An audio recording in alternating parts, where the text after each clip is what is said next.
A new area is at risk of being incinerated in Russia due to the world's most consistent highly explosive volcano, Shiveluch. As, on April 27th, an area on the western flank of Shiveluch known as Karan, which had been inactive for 1200 years, seemingly came to life after nearly a year of slowly increasing unrest there. In the middle of this dome complex, at 3 a.m. local time, a viscous, very hot and blocky lava flow unexpectedly emerged and began to expand. This andesitic lava dome then spread out at an unexpectedly high speed, indicating an exceptionally big rate of magma migrating to the surface, which grew the dome at a rate of 21.3 cubic meters per second. In other words, this is 7 times higher than the ongoing Reykjanes volcano's eruption in Iceland. For a comparison to a more felsic volcano, when Mount St. Helens last erupted between 2004 and 2008, it emplaced 92 million cubic meters of lava, averaging a rate of 0.88 cubic meters per second.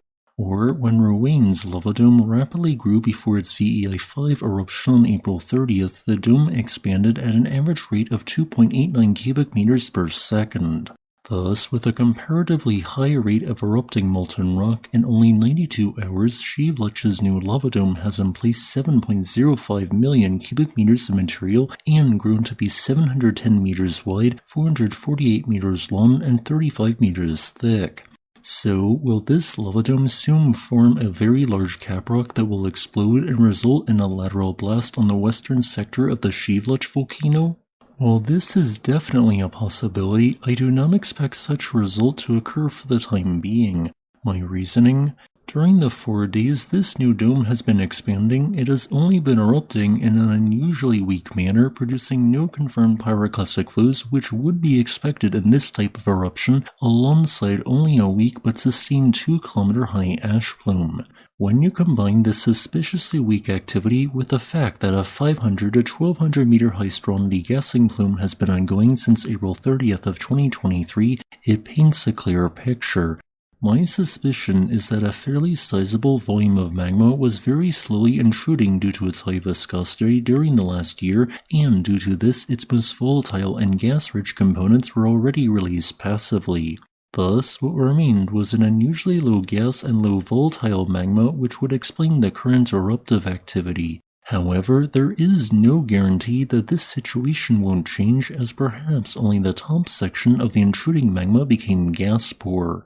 In that case, you would expect to see increasing eruption plume height, which could eventually lead to volcanic eruptions and long-reaching pyroclastic flows that could reach up to 15 kilometers west of the Karan dome. The Karan complex had previously erupted 3 times during the Holocene, twice around 2200 years ago and once 1200 years ago. All 3 of these eruptions ejected between 0.01 and 0.5 cubic kilometers of tephra, so it seems like Karan's eruption ought to eventually become far more explosive. The most at-risk area for being incinerated by pyroclastic flows is the erosional ravine which heads straight west of the expanding lava dome. While no structures are located in the zone that I am aware of, there is 9.5 kilometers worth of roads which might want to be avoided during increased periods of activity. This might surprise some people, but eruptive activity did not cease at Shiveluch's older vent when new lava erupted onto the surface 5.5 kilometers to the southwest near the Karan dome. Instead, they are both simultaneously erupting at the same time, occurring at separate paths of least resistance for magma to intrude into, likely indicating separate supplies of magma from a shared magma chamber at 5 kilometers depth. I suspect that Shiveluch's Plinian VEI-4 eruption on April 11th of last year may have allowed new pathways to form due to the sheer amount of magma it involved, with that eruption forming a 1 kilometer or 3,280 foot wide explosion crater.